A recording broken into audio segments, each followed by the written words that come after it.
The Yellow Wallpaper by Charlotte Perkins Gilman. It is very seldom that mere ordinary people like John and myself secure ancestral halls for the summer. A colonial mansion, a hereditary estate, I would say a haunted house, and reach the height of romantic felicity, but that would be asking too much of fate. Still, I will proudly declare that there is something queer about it. Else, why should it be let so cheaply? And why have stood so long untenanted?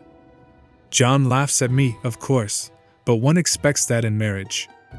John is practical in the extreme. He has no patience with faith, an intense horror of superstition, and he scoffs openly at any talk of things not to be felt and seen and put down in figures. John is a physician, and perhaps, I would not say it to a living soul, of course, but this is dead paper and a great relief to my mind. Perhaps that is one reason I do not get well faster. You see, he does not believe I am sick. And what can one do? If a physician of high standing, and one's own husband, assures friends and relatives that there is really nothing the matter with one but temporary nervous depression, a slight hysterical tendency, what is one to do? My brother is also a physician, and also of high standing, and he says the same thing. So I take phosphates or phosphites, whichever it is, and tonics, and journeys, and air, and exercise, and am absolutely forbidden to work until I am well again. Personally, I disagree with their ideas. Personally, I believe that congenial work, with excitement and change, would do me good. But what is one to do? I did write for a while in spite of them, but it does exhaust me a good deal, having to be so sly about it, or else meet with heavy opposition. I sometimes fancy that in my condition if I had less opposition and more society and stimulus. But John says the very worst thing I can do is to think about my condition, and I confess it always makes me feel bad. So I will let it alone and talk about the house. The most beautiful place. It is quite alone, standing well back from the road, quite 3 miles from the village. It makes me think of English places that you read about, for there are hedges and walls and gates that lock, and lots of separate little houses for the gardeners and people. There is a delicious garden. I never saw such a garden, large and shady, full of box-bordered paths, and lined with long grate-covered arbors with seats under them. There were greenhouses, too, but they are all broken now. There was some legal trouble, I believe, something about the heirs and co-heirs. Anyhow, the place has been empty for years. That spoils my ghostliness, I am afraid. But I don't care. There is something strange about the house. I can feel it.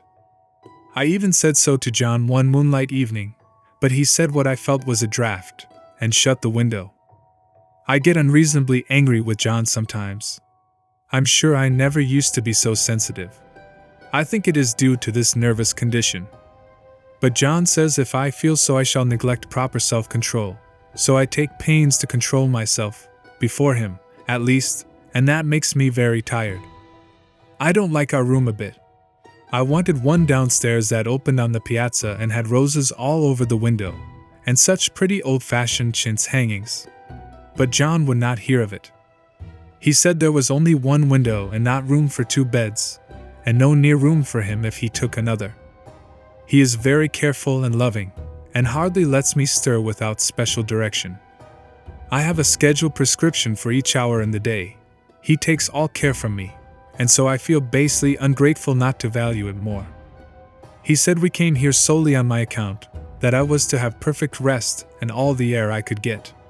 Your exercise depends on your strength, my dear, said he, and your food somewhat on your appetite, but air you can absorb all the time. So we took the nursery, at the top of the house. It is a big, airy room, the whole floor nearly, with windows that look all ways, and air and sunshine galore. It was nursery first and then playground and gymnasium, I should judge, for the windows are barred for little children, and there are rings and things in the walls. The paint and paper look as if a boys' school had used it. It is stripped off, the paper, in great patches all around the head of my bed, about as far as I can reach, and in a great place on the other side of the room low down. I never saw worse paper in my life. one of those sprawling flamboyant patterns committing every artistic sin. It is dull enough to confuse the eye in following, pronounced enough to constantly irritate and provoke study. And when you follow the lame, uncertain curves for a little distance, they suddenly commit suicide, plunge off at outrageous angles, destroy themselves in unheard of contradictions. The color is repellent, almost revolting, a smoldering, unclean yellow, strangely faded by the slow-turning sunlight. It is a dull yet lurid orange in some places, a sickly sulfur tint in others. No wonder the children hated it. I should hate it myself if I had to live in this room long. There comes John, and I must put this away. He hates to have me write a word. We have been here 2 weeks, and I haven't felt like writing before since that first day. I am sitting by the window now, up in this atrocious nursery, and there is nothing to hinder my writing as much as I please, save lack of strength. John is away all day, and even some nights when his cases are serious. I am glad my case is not serious, but these nervous troubles are dreadfully depressing. John does not know how much I really suffer. He knows there is no reason to suffer, and that satisfies him. Of course it is only nervousness. It does weigh on me so not to do my duty in any way. I meant to be such a help to John, such a real rest and comfort, and here I am a comparative burden already. Nobody would believe what an effort it is to do what little I am able, to dress and entertain, and order things. It is fortunate Mary is so good with the baby. Such a dear baby. And yet I cannot be with him, it makes me so nervous. I suppose John never was nervous in his life. He laughs at me so about this wallpaper. At first he meant to repaper the room, but afterwards he said that I was letting it get the better of me, and that nothing was worse for a nervous patient than to give way to such fancies. He said that after the wallpaper was changed it would be the heavy bedstead, and then the barred windows, and then that gate at the head of the stairs, and so on. "You know the place is doing you good," he said. "And really, dear, I don't care to renovate the house just for a 3 months rental." "Then do let us go downstairs," I said. "There are such pretty rooms there." Then he took me in his arms and called me a blessed little goose, and said he would go down cellar if I wished, and have it whitewashed into the bargain. But he is right enough about the beds and windows and things. It is as airy and comfortable a room as any one need wish, and of course, I would not be so silly as to make him uncomfortable just for a whim. I'm really getting quite fond of the big room, all but that horrid paper. Out of one window I can see the garden, those mysterious deep-shaded arbors, the riotous old-fashioned flowers, and bushes and gnarly trees. Out of another I get a lovely view of the bay and a little private wharf belonging to the estate. There is a beautiful shaded lane that runs down there from the house. I always fancy I see people walking in these numerous paths and arbors, but John has cautioned me not to give way to fancy in the least. He says that with my imaginative power and habit of story-making, a nervous weakness like mine is sure to lead to all manner of excited fancies, and that I ought to use my will and good sense to check the tendency. So I try. I think sometimes that if I were only well enough to write a little it would relieve the press of ideas and rest me. But I find I get pretty tired when I try. It is so discouraging not to have any advice and companionship about my work.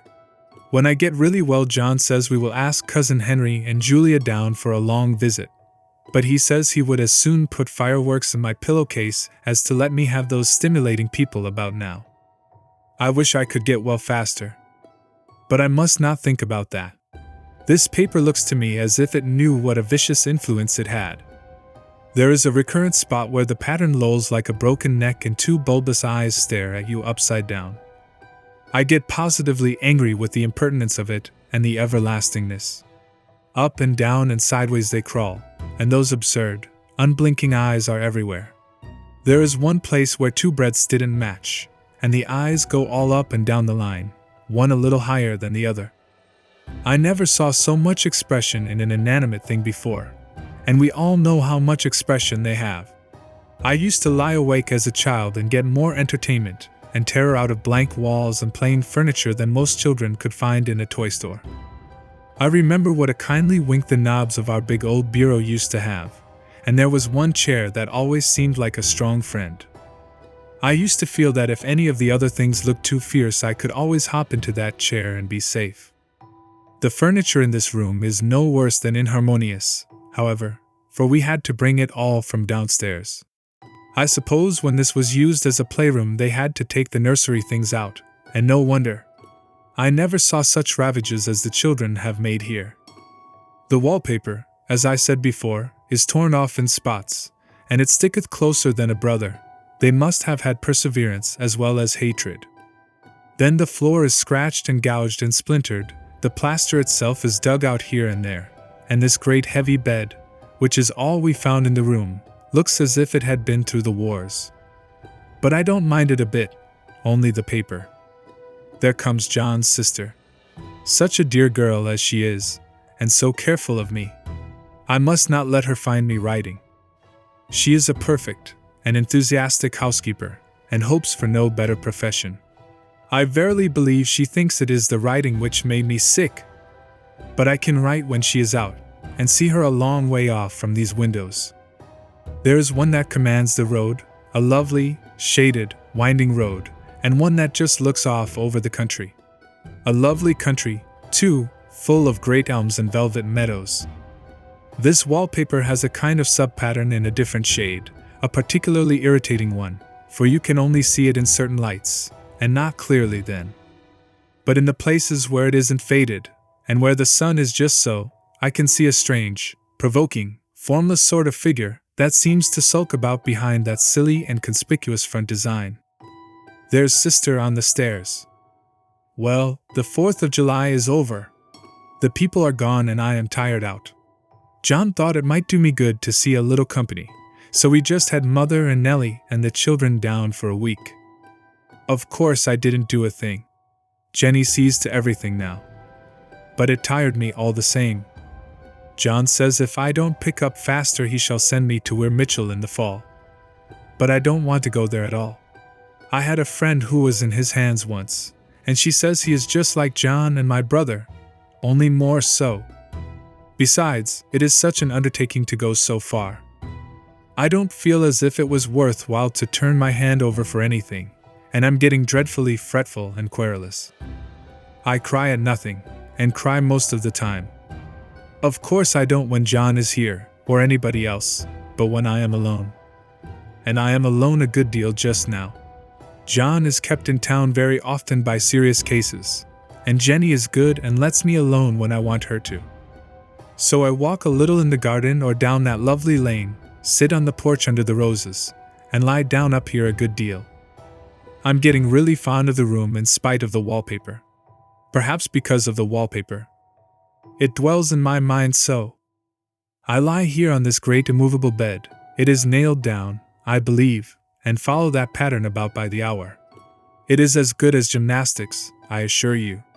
I start, we'll say, at the bottom, down in the corner over there where it has not been touched, and I determine for the 1000th time that I will follow that pointless pattern to some sort of a conclusion.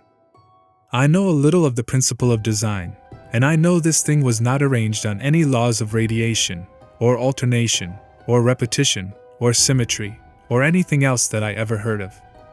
It is repeated, of course, by the breadths, but not otherwise. Looked at in one way, each breadth stands alone, the bloated curves and flourishes, a kind of debased Romanesque, with delirium tremens, go waddling up and down in isolated columns of fatuity. But on the other hand, they connect diagonally, and the sprawling outlines run off in great slanting waves of optic horror, like a lot of wallowing seaweeds in full chase. The whole thing goes horizontally too, at least it seems so, and I exhaust myself in trying to distinguish the order of its going in that direction. They have used a horizontal breadth for a frieze, and that adds wonderfully to the confusion. There is one end of the room where it is almost intact, and there, when the cross lights fade and the low sun shines directly upon it, I can almost fancy radiation after all. The interminable grotesques seem to form around a common center and rush off in headlong plunges of equal distraction. It makes me tired to follow it. I will take a nap, I guess. I don't know why I should write this. I don't want to. I don't feel able. And I know John would think it absurd. But I must say what I feel and think in some way. It is such a relief. But the effort is getting to be greater than the relief. Half the time now I am awfully lazy, and lie down ever so much. John says I must lose my strength, and has me take cod liver oil and lots of tonics and things, to say nothing of ale and wine and rare meat. Dear John! He loves me very dearly, and hates to have me sick. I tried to have a real earnest reasonable talk with him the other day, and tell him how I wish he would let me go and make a visit to Cousin Henry and Julia. But he said I wasn't able to go, nor able to stand it after I got there, and I did not make out a very good case for myself, for I was crying before I had finished. It is getting to be a great effort for me to think straight. Just this nervous weakness, I suppose. And dear John gathered me up in his arms, and just carried me upstairs and laid me on the bed, and sat by me and read to me till it tired my head. He said I was his darling and his comfort and all he had, and that I must take care of myself for his sake, and keep well. He says no one but myself can help me out of it, that I must use my will and self-control and not let any silly fancies run away with me. There's one comfort, the baby is well and happy, and does not have to occupy this nursery with the horrid wallpaper. If we had not used it, that blessed child would have. What a fortunate escape! Why, I wouldn't have a child of mine, an impressionable little thing, live in such a room for worlds. I never thought of it before, but it is lucky that John kept me here after all. I can stand it so much easier than a baby, you see. Of course I never mention it to them anymore, I am too wise, but I keep watch of it all the same.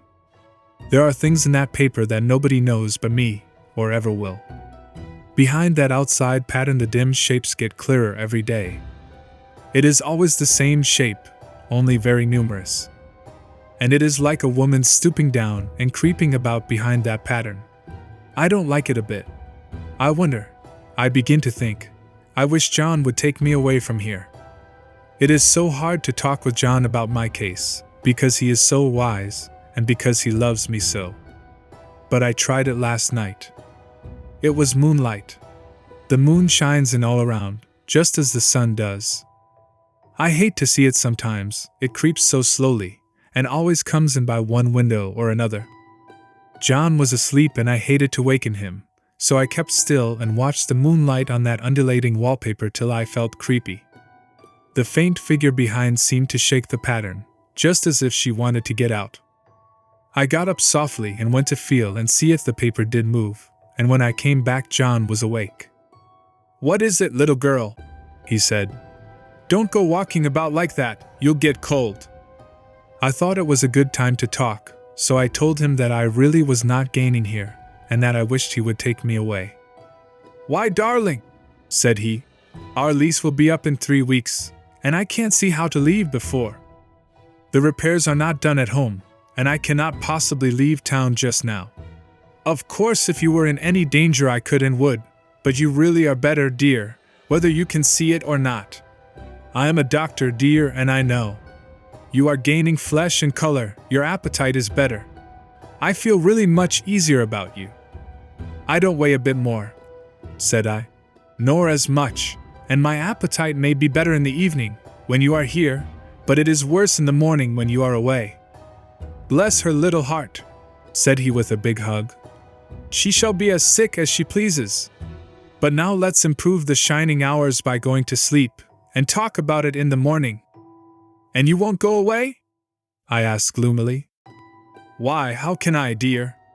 It is only 3 weeks more, and then we will take a nice little trip of a few days while Jenny is getting the house ready. Really, dear, you are better." "Better in body, perhaps," I began, and stopped short, for he sat up straight and looked at me with such a stern, reproachful look that I could not say another word. "My darling," said he, "I beg of you, for my sake and for our child's sake, as well as for your own, that you will never for one instant let that idea enter your mind. There is nothing so dangerous, so fascinating, to a temperament like yours. It is a false and foolish fancy. Can you not trust me as a physician when I tell you so?" So of course I said no more on that score, and we went to sleep before long. He thought I was asleep first, but I wasn't. I lay there for hours trying to decide whether that front pattern and the back pattern really did move together or separately. On a pattern like this, by daylight, there is a lack of sequence, a defiance of law, that is a constant irritant to a normal mind. The color is hideous enough, and unreliable enough, and infuriating enough, but the pattern is torturing. You think you have mastered it, but just as you get well underway in following, it turns a back somersault, and there you are. It slaps you in the face, knocks you down, and tramples upon you. It is like a bad dream. The outside pattern is a florid arabesque, reminding one of a fungus. If you can imagine a toadstool in joints, an interminable string of toadstools, budding and sprouting in endless convolutions, why, that is something like it. That is, sometimes. There is one marked peculiarity about this paper, a thing nobody seems to notice but myself, and that is that it changes as the light changes. When the sun shoots in through the east window, I always watch for that first long, straight ray. It changes so quickly that I never can quite believe it. That is why I watch it always. By moonlight, the moon shines in all night when there is a moon. I wouldn't know it was the same paper. At night in any kind of light, in twilight, candlelight, lamplight, and worst of all by moonlight, it becomes bars. The outside pattern I mean, and the woman behind it is as plain as can be.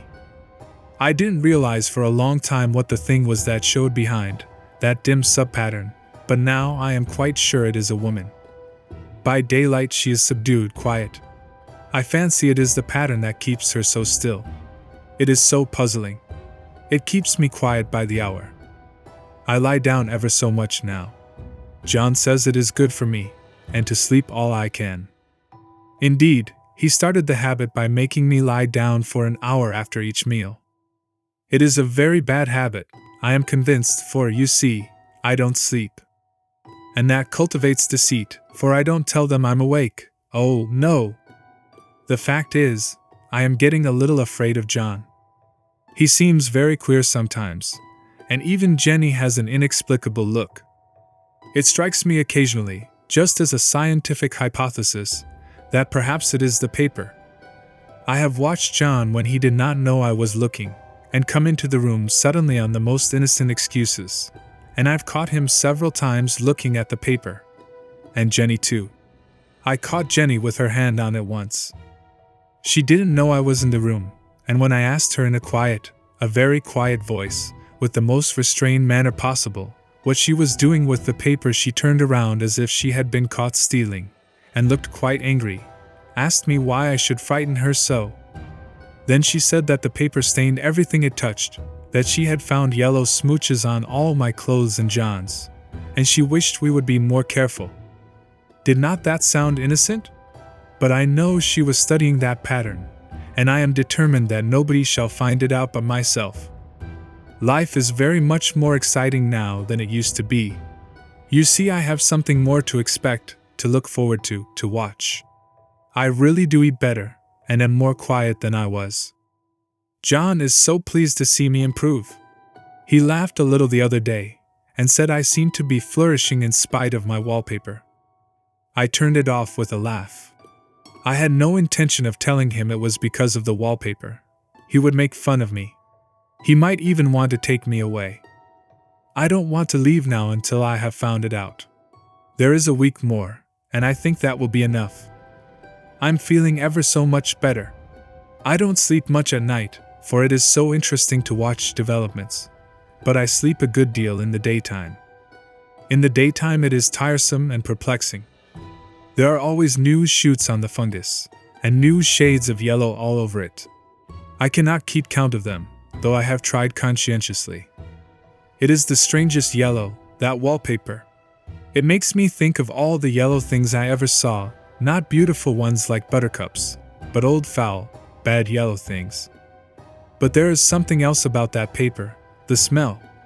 I noticed it the moment we came into the room, but with so much air and sun it was not bad.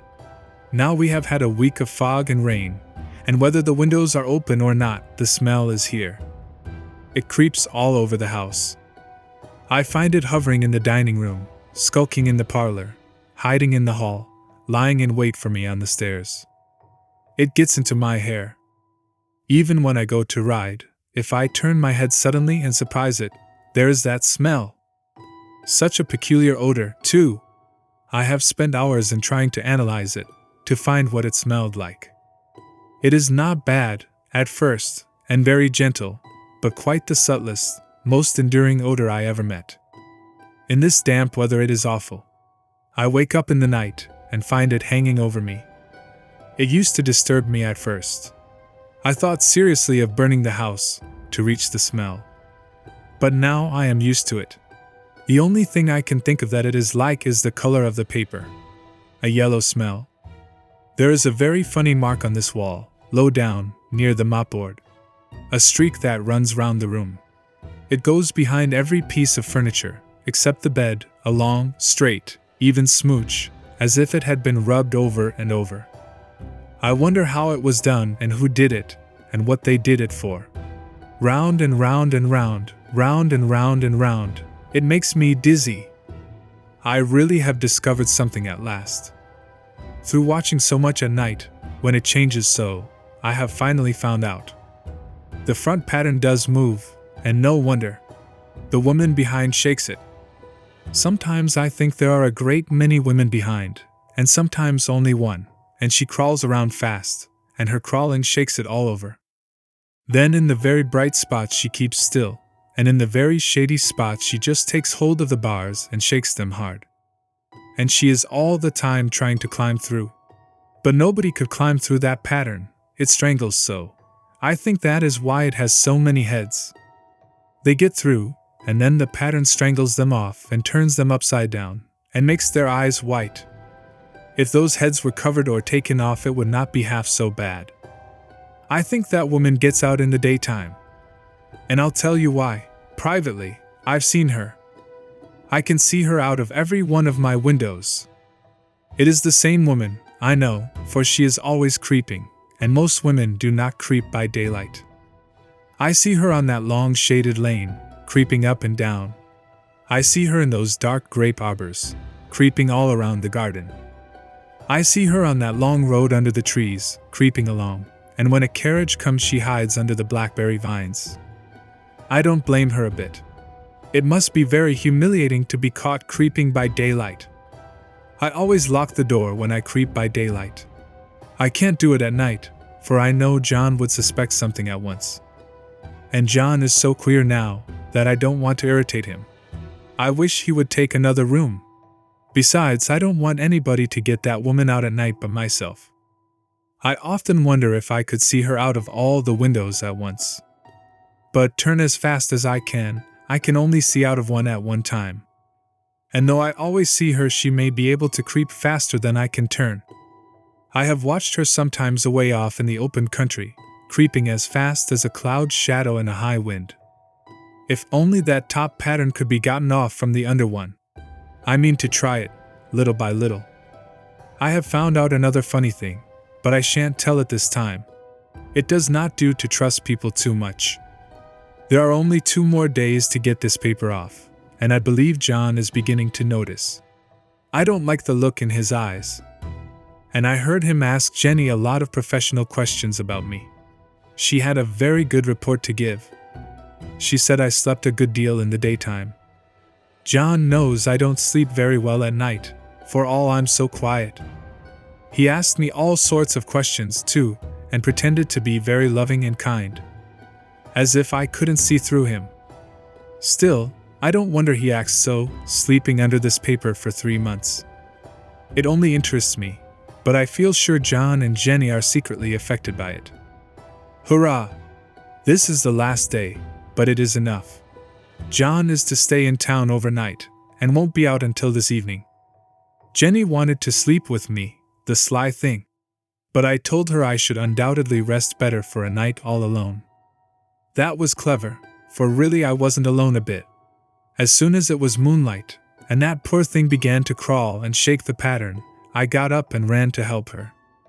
I pulled and she shook, I shook and she pulled, and before morning we had peeled off yards of that paper. A strip about as high as my head and half around the room. And then when the sun came and that awful pattern began to laugh at me, I declared I would finish it today. We go away tomorrow, and they are moving all my furniture down again to leave things as they were before. Jenny looked at the wall in amazement, but I told her merely that I did it out of pure spite at the vicious thing. She laughed and said she wouldn't mind doing it herself, but I must not get tired. How she betrayed herself that time. But I am here, and no person touches this paper but me, not alive. She tried to get me out of the room. It was too patent.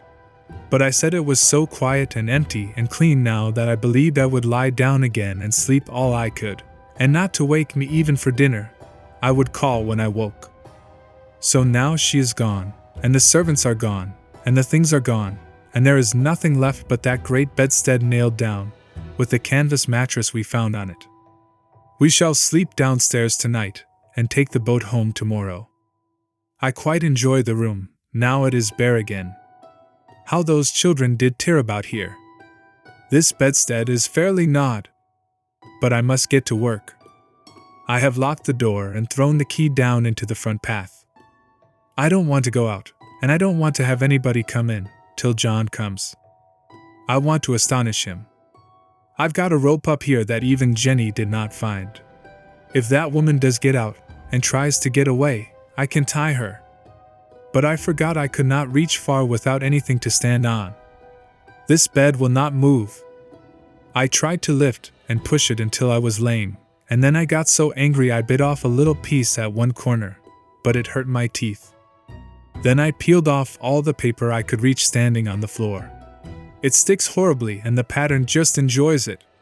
All those strangled heads and bulbous eyes and waddling fungus growths just shriek with derision. I am getting angry enough to do something desperate. To jump out of the window would be admirable exercise, but the bars are too strong even to try. Besides, I wouldn't do it. Of course not. I know well enough that a step like that is improper and might be misconstrued. I don't like to look out of the windows even. There are so many of those creeping women, and they creep so fast. I wonder if they all come out of that wallpaper as I did.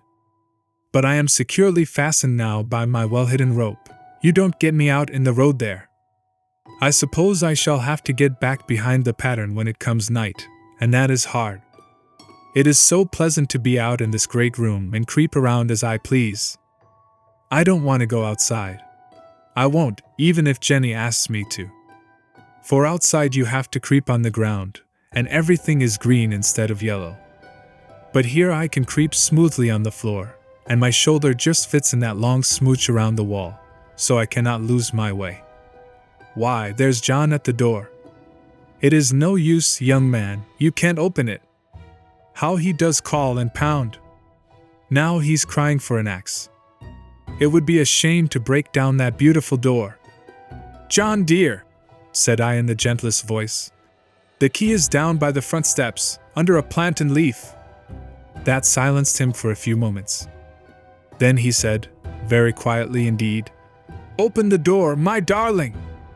I can't, said I. The key is down by the front door under a plant and leaf. And then I said it again, several times, very gently and slowly, and said it so often that he had to go and see, and he got it, of course, and came in. He stopped short by the door. What is the matter? He cried. For God's sake, what are you doing?